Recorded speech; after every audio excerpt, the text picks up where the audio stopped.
So many have the sense that the momentum is towards Republican candidates right now.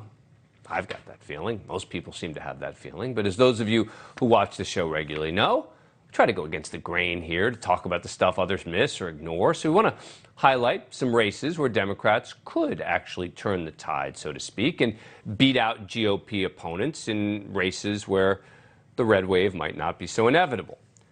First, if you listen to Arizona gubernatorial candidate Kari Lake, you would think the race is already over.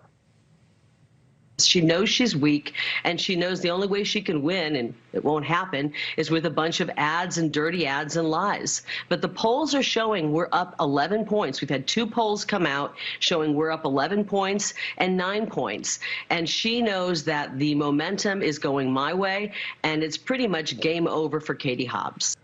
I don't know who's going to win, but it's not 9 and 11 points. The reality is that despite a lackluster campaign, Democrat Katie Hobbs still has a real shot.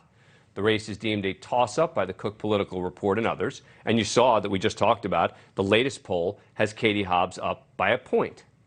In Wisconsin, Democrat and Lieutenant Governor Mandela Barnes is within the margin of error in several significant polls against Republican incumbent Ron Johnson.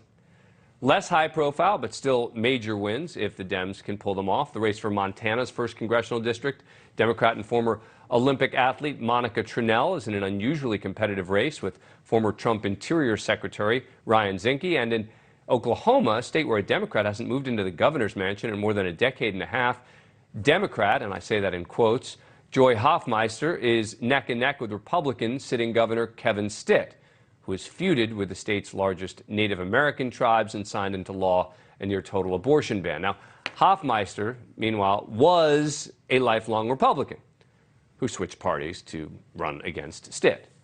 Now, it'll be big news if the Democrats in any of those races actually beat out their Republican opponents, and pretty much all of them will have to fight tooth and nail over the next 24 hours if they want to get across the finish line. But the point is, they all still have a shot at an upset.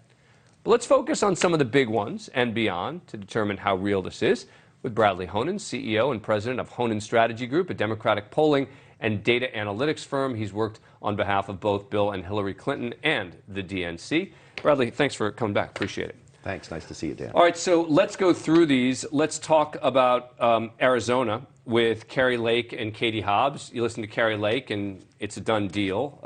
How close is this one, do you think? I think it's close, but I think there's the possibility of Hobbs pulling it out. Really? Here's what's going on there. There is a lot of self-awareness that polls are picking up on the part of the Latino swing voters, Maricopa County, in and around the Phoenix area. And what they're realizing is not only is their vote very, very consequential this year, but the road to the White House in 2 years leads through Arizona, and Lake has been very, very clear that if she were governor 2 years ago, she wouldn't have certified the election on behalf of Joe Biden. So I think voters are going into the polls tomorrow eyes wide open about how consequential this election could be for the whole republic. And again, I'm going to say this as we continue, but you just told me off camera that you think it'll probably be 53 or so Republicans winning in the Senate. So it's not as if you're going to give a rosy picture on each one of these, because you think a lot of these are going to be very tough.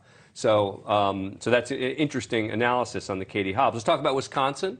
Mandela Barnes and Ron Johnson. You know, you look at the polls in Wisconsin, you know, Johnson seems to be up by, I don't know, 6 or so, and some saying that this is still within striking distance. Here's what's going on. Ron Johnson should be the formidable leader in that race. He's the incumbent United States Senator, after all. But what he's been talking about is changing how Medicare and Social Security are structured and indeed funded by the federal government, saying that it should be annually reviewed year by year to determine if those programs continue.